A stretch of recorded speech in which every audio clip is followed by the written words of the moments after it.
Hey guys, welcome to the Massive Iron Channel. I'm Steve Shaw, editorial director at TigerFitness.com and Muscle and Brawn Nutrition CEO. Guys, it's Q&A Saturday. I'm locked and loaded with about 7 questions. Locked and loaded with my favorite cigar. I love kicking off a Saturday morning with a punch. It is a punch, a double punch. Arnold Schwarzenegger's favorite cigar. And of course, we cannot forget black coffee. Black coffee. Cigar. So guys, I got 7 questions today. It's going to be a longer video, but I got some good questions. Guys, before I get into the questions, I want to let you know, if you have a question for me, there is a Q&A link below. Post your questions in that Q&A link. I answer every question posted. The best questions I turn into videos just like this.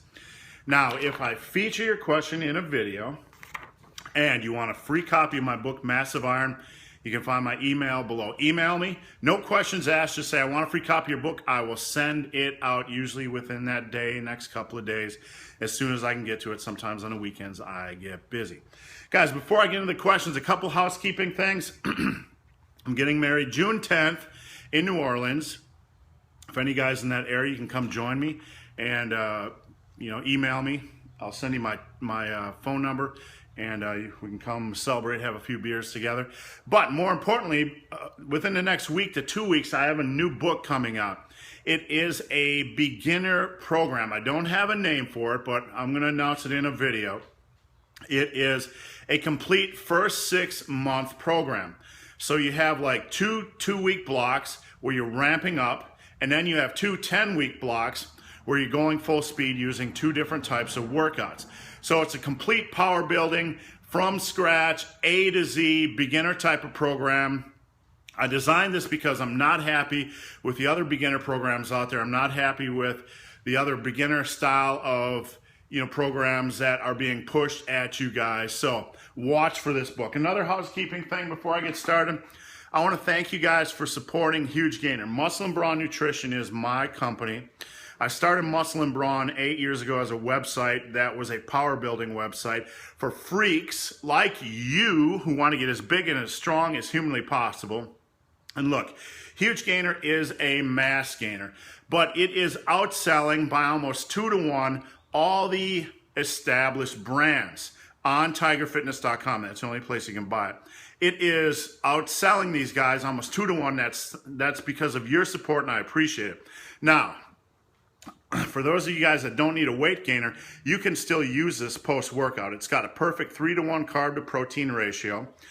And 3 scoops is about 470 calories. 2 scoops is about 340. You can do the math, 340, 350. So if you need some carbs post-workout, you can hit up 1 to 2 scoops of Huge Gainer, put it in your protein shake, and it's perfect post-workout. And the beautiful thing, guys, this is less than $1 per serving. That's for 3 scoops. If you only take 2 scoops or 1 scoop per serving, it's 30 to 60 cents post-workout. So also, check out the reviews on the taste on TigerFitness.com. Guys, this is a knockout chocolate flavor. Everybody is loving it.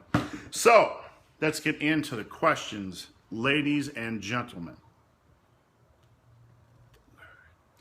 First question is from Bdawg, dogs with a Z. Big, hairy, ugly dude. I tried carb loading the other day for the first time. The effect on my session was amazing. I felt really strong with tons of energy to burn. It was cool to figure out how my body responded to the carb load. And I plan on utilizing this technique in the future. Have you ever carb loaded? And is it something that my body will adapt to? He also asks, what is a good protein to carb ratio? Look, when it comes to structuring macronutrients, I'll address that first. I don't use ratios. Most men I recommend, they get in 180 to 220 grams of protein per day. Women, about 100 to 110, maybe 90 to 110 depending on your body weight. From there, structure your fats at about 25 to 40% of your calories and fill in the gaps with the remaining calories with carbohydrates. Now, if you're older, you might be a little bit more insulin sensitive, carb sensitive, so I'd probably recommend running closer to that 35 to 40% of your intake from fat. As a younger guy with a faster metabolism or a younger woman with a faster metabolism, you can get away with about 25% to 30% of your calories from fats.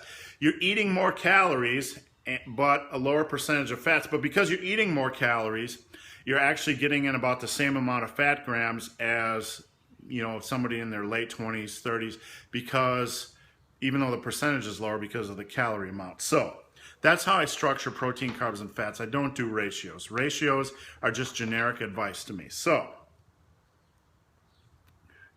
back to carb loading prior to a workout. Do I think it's a good idea? And have I tried it? Yes.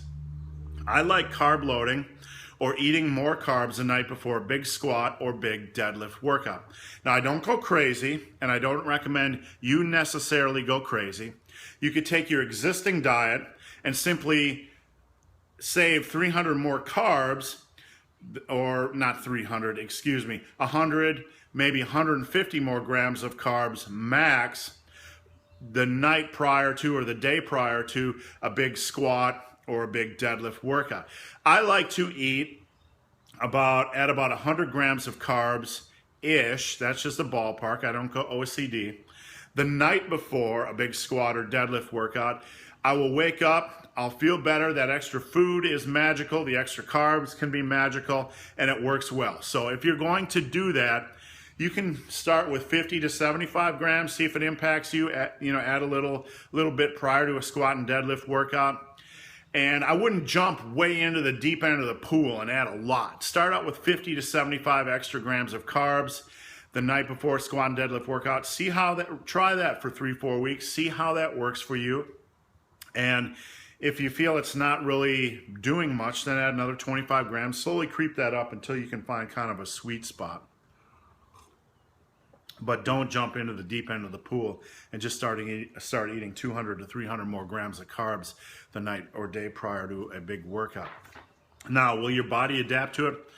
Look, I've been doing this for forever, 30 years. I've never seen my body adapt to extra food.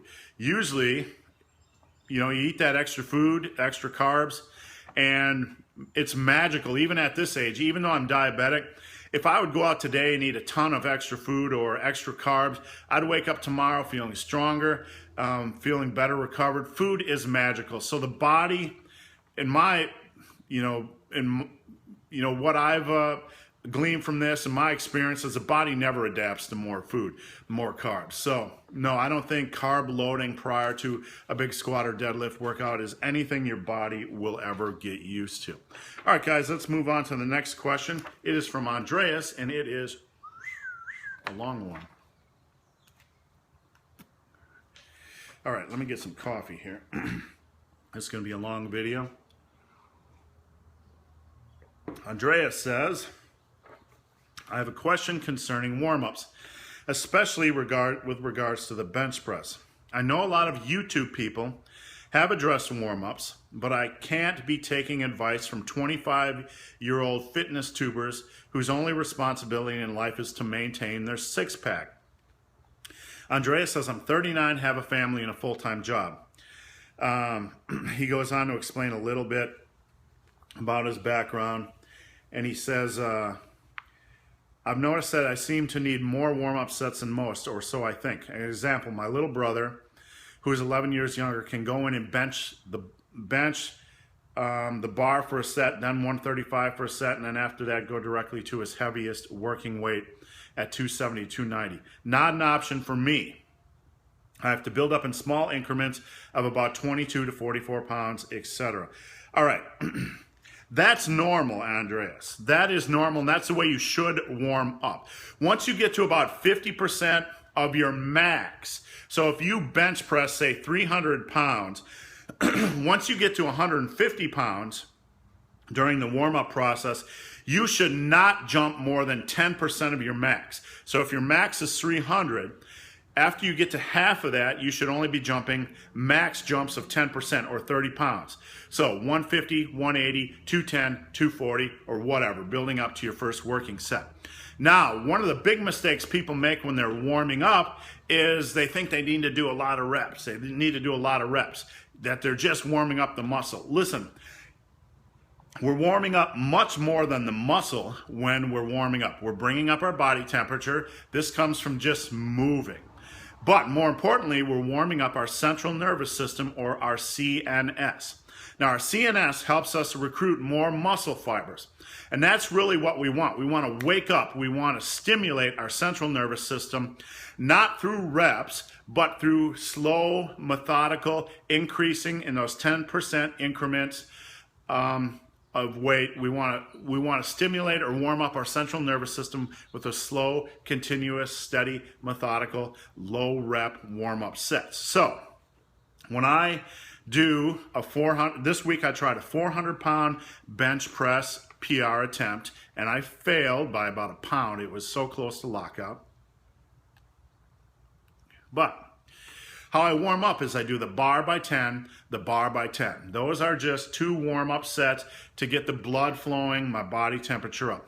I move up to 135, and I do 5 reps. So usually what I do is the bar with 10, then I do a 5, a 3-rep set, and then I do all singles until I get to my first working set.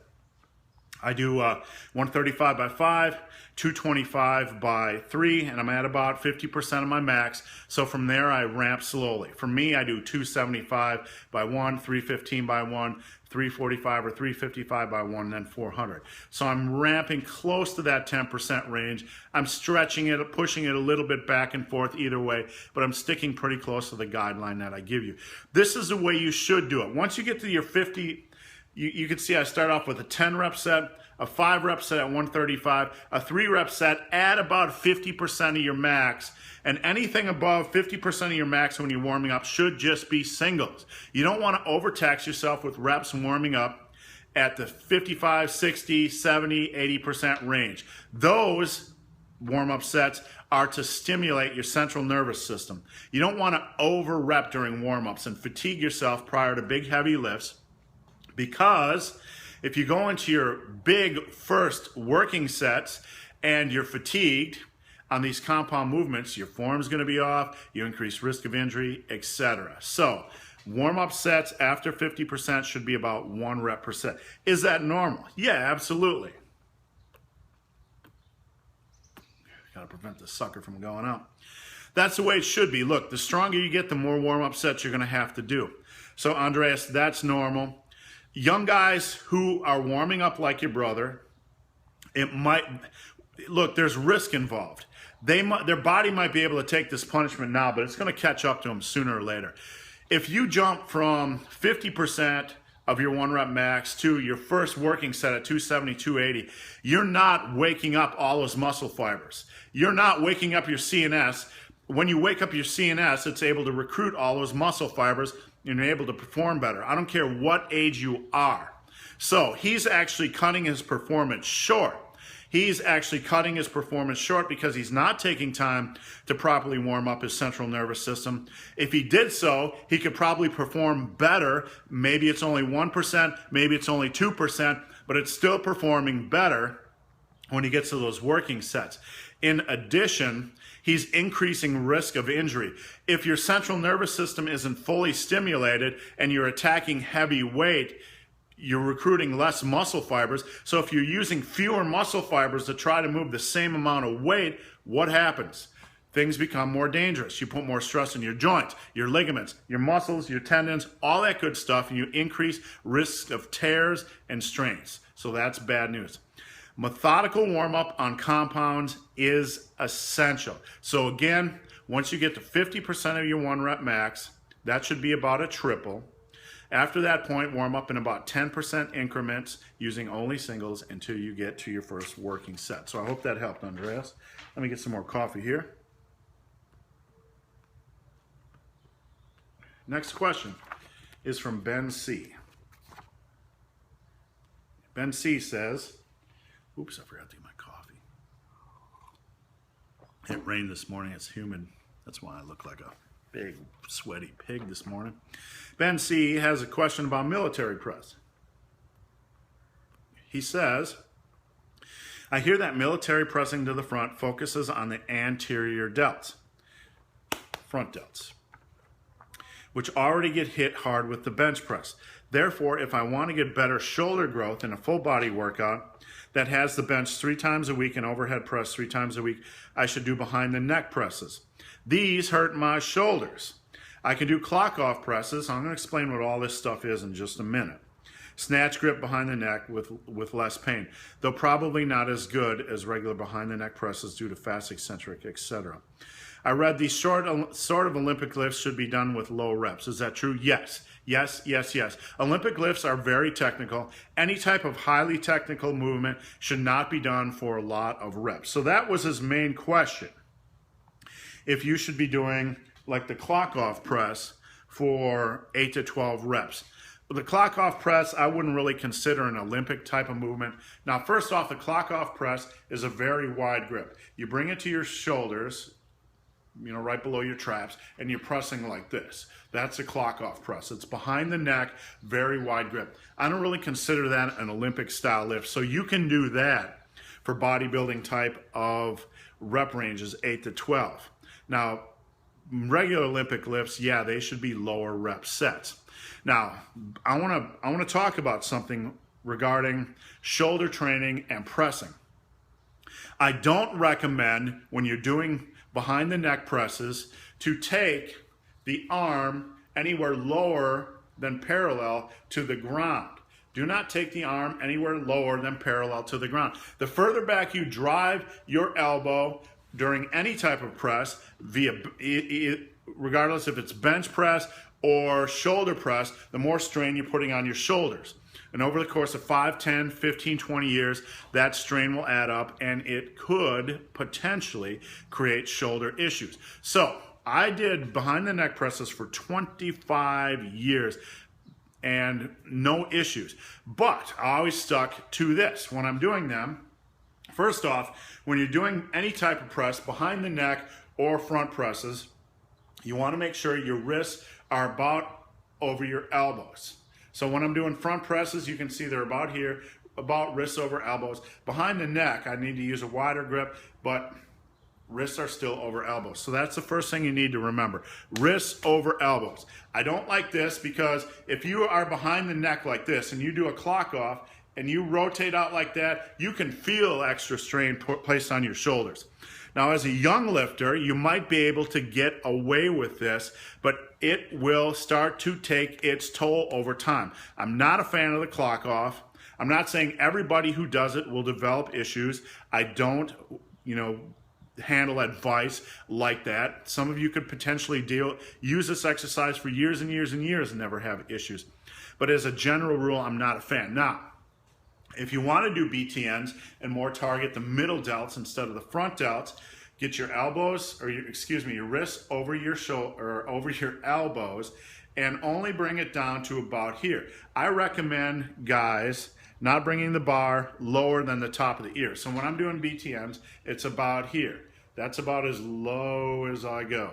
Low as I go. Right about the top of the ear. If you start bringing them down like that, you're going to put more strain. You're driving those elbows further back, you're going to put more strain on your shoulders.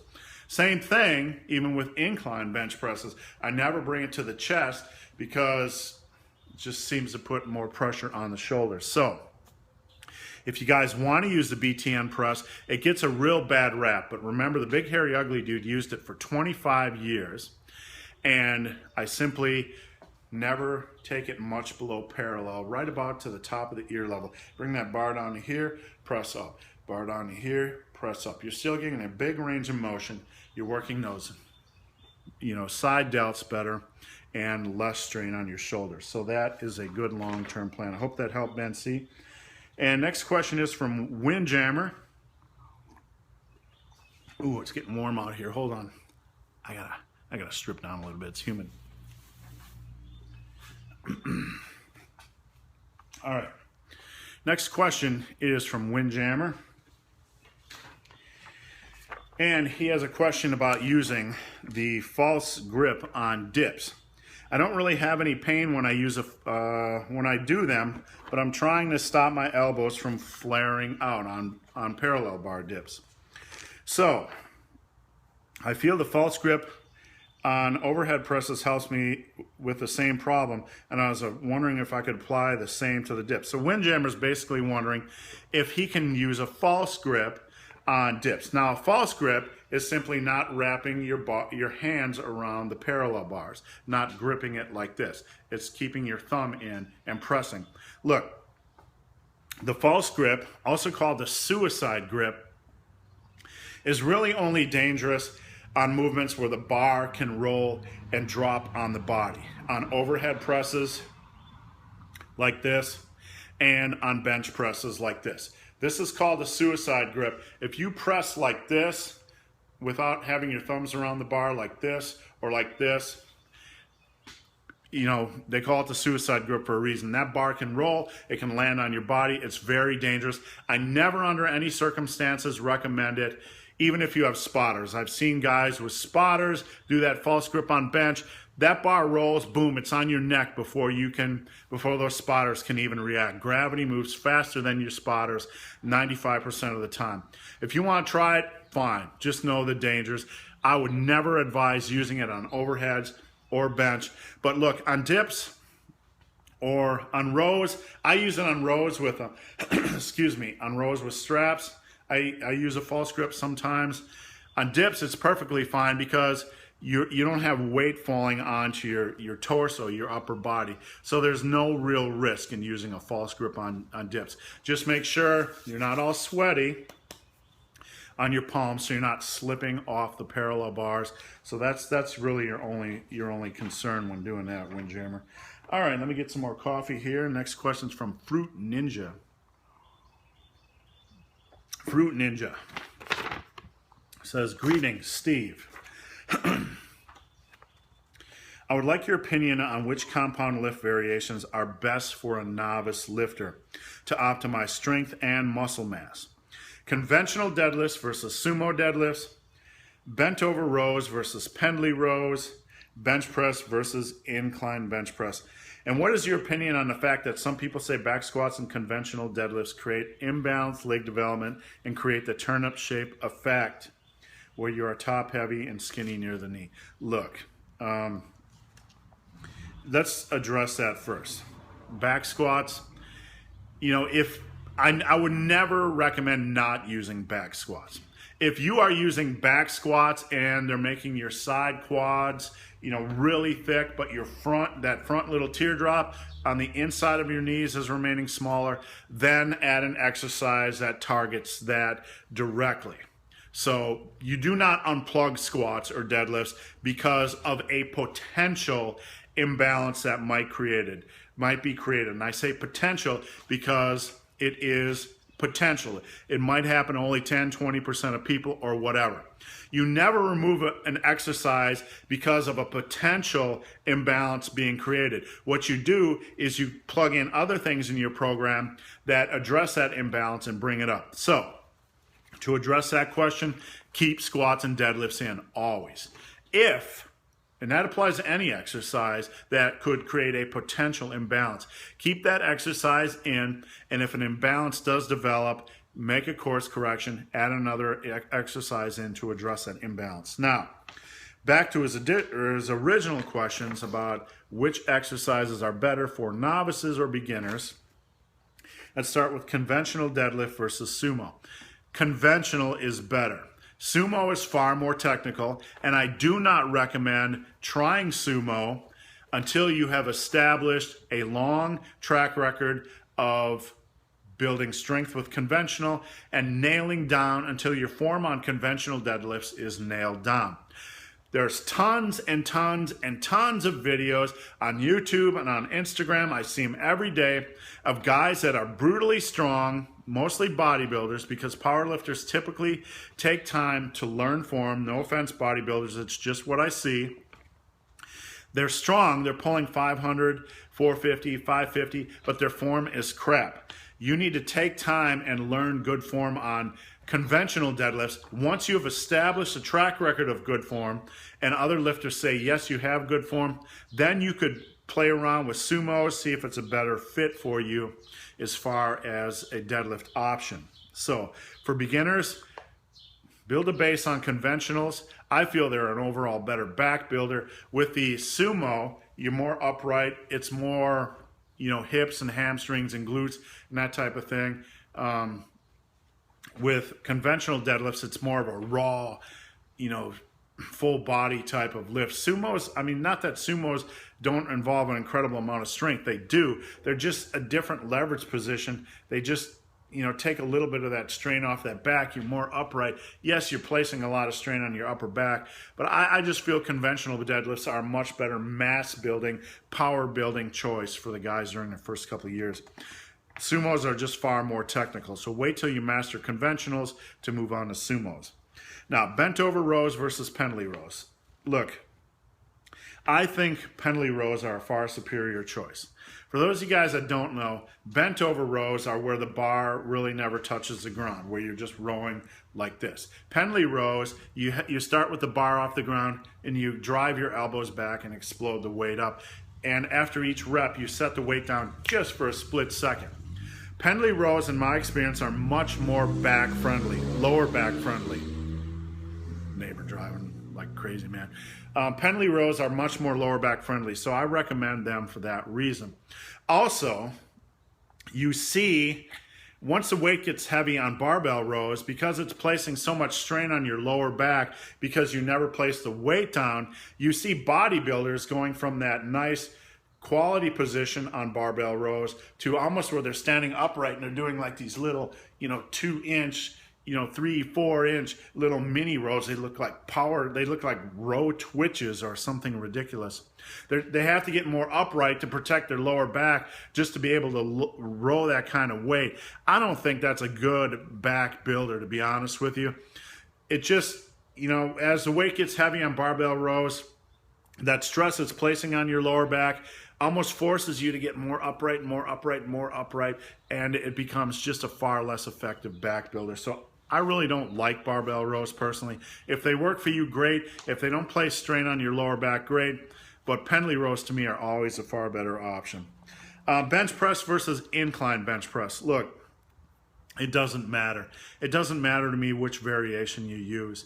I recommend for lifters of all stages that they use an incline bench press or a flat bench press variation and a dumbbell variation. So they're using a bench press barbell variation and a bench press dumbbell variation. I don't care if it's incline or flat bench. I like to mix it up between the two, but it really doesn't matter. You're gonna build strength on both. Look, if you're benching at just a slight, you know, incline of 5-10% or whatever, and you're getting brutally strong, it's going to carry over to your bench. If your primary goal is powerlifting, obviously you have to have the bench press as a staple. But if it's just muscle building, power building, you're not going to compete. Pick whichever one you like better.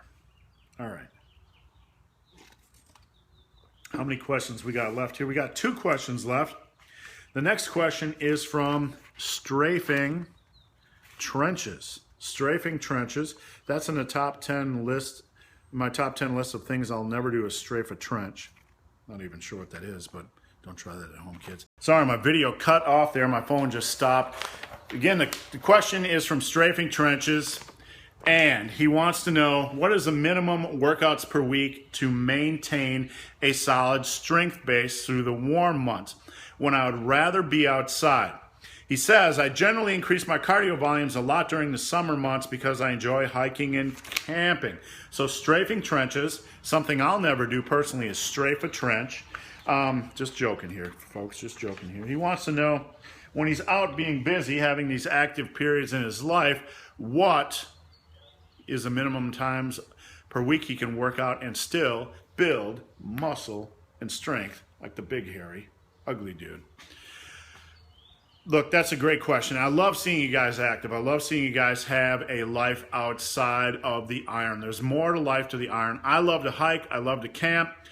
I did an 8-mile hike up a mountain last year. It was my first mountain. It was, you know, a very difficult hike, a very difficult climb. I love to do stuff like that, and I love seeing you guys live a balanced life where there's more to your life than just lifting. Look, I love lift. I love the lift. I love to lift.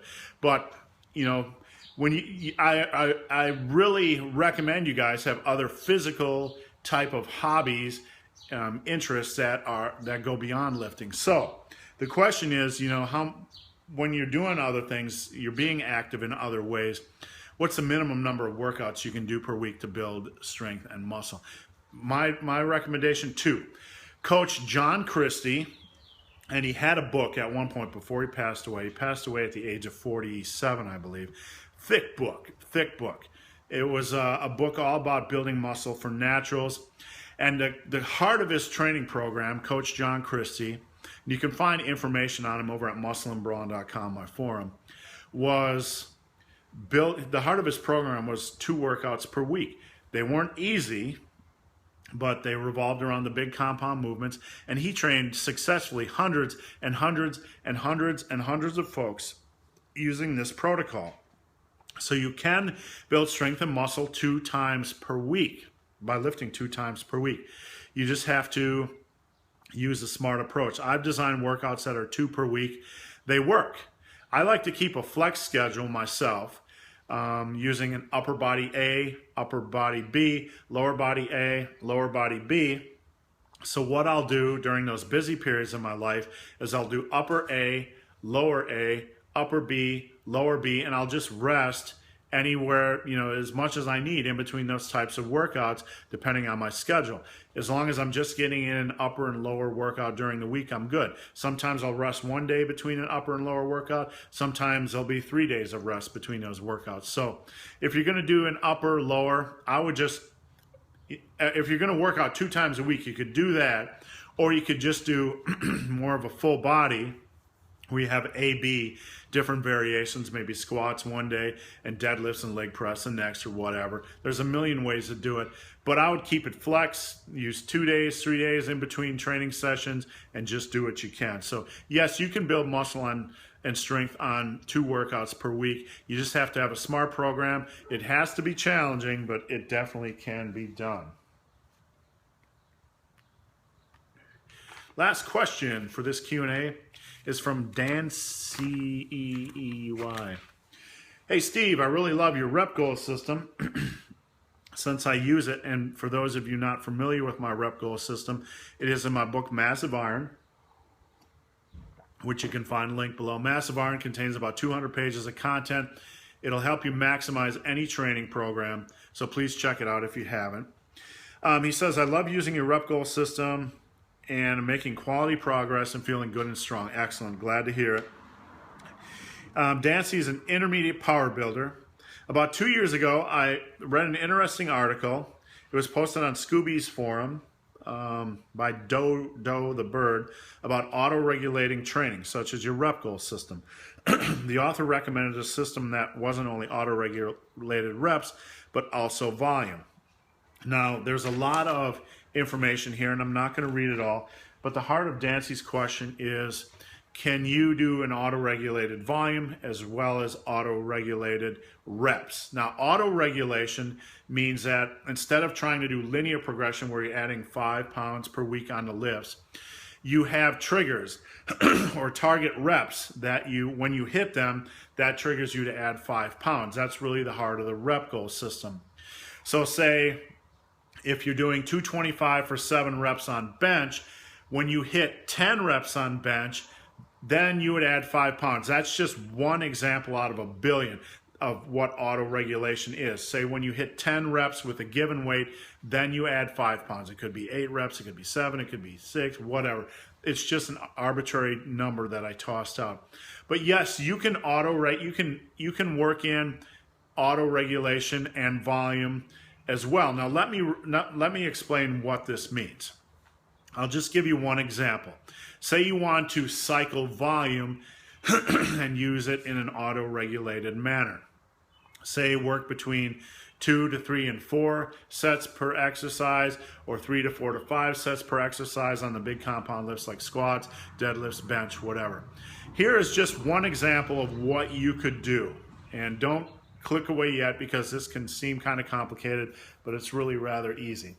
Let's say you want to try cycling volume on the bench press. You pick a weight that you can do about 10 reps with, or say 12 reps with, and you go in and you do 2 sets, and your goal is to get 2 sets of 10. When you can get, excuse me, when you can get 2 sets of 10 with that weight, then the next time you work out, you add a 3rd set. Now, you keep working out with 3 sets until you hit 3 sets of 10 on the bench press with that same weight. When, excuse me, when you hit 3 sets of 10 with that weight, then you add a 4th set. Now you keep using that weight. It could be 2 weeks, it could be 1 week, it could be 4 weeks, until you hit 4 sets of 10. And when you hit 4 sets of 10 with that weight, then you add 5 pounds and drop back down to 2 sets. So that's how you would auto-regulate and use cyclical volume on bench presses. That's just one example, going between 2 to 4 sets per workout on the bench press. You could do that between 3 to 5 or whatever. There's a million ways you could structure cycling volume using auto-regulation.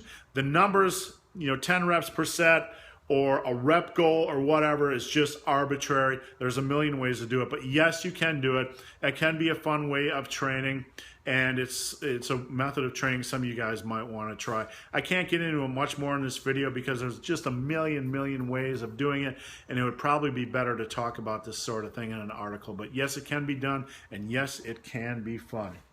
All right, guys, that's it for today's Q&A. Again, if I answered your question in this Q&A, there's a link below to my email. Email me if you want a copy of my book, Massive Iron. I'll send it out. No questions asked. No questions asked. If you want your question featured in a video, guys, there's a Q&A link below. Post your questions in that Q&A link. I answer every question posted. The best questions I'll turn into Q&A videos just like this and post them every Saturday. Answer every question posted. Guys, if you made it this far in this video and have yet to subscribe to my channel, please do. I'd appreciate the support. If you want to connect on social, there's all kinds of social links below, from Twitter to Periscope to Instagram. Periscope will let you watch me lift if you want to watch how the big hairy ugly dude trains. All that good stuff is below. So guys, as always, thanks for watching and have a great day.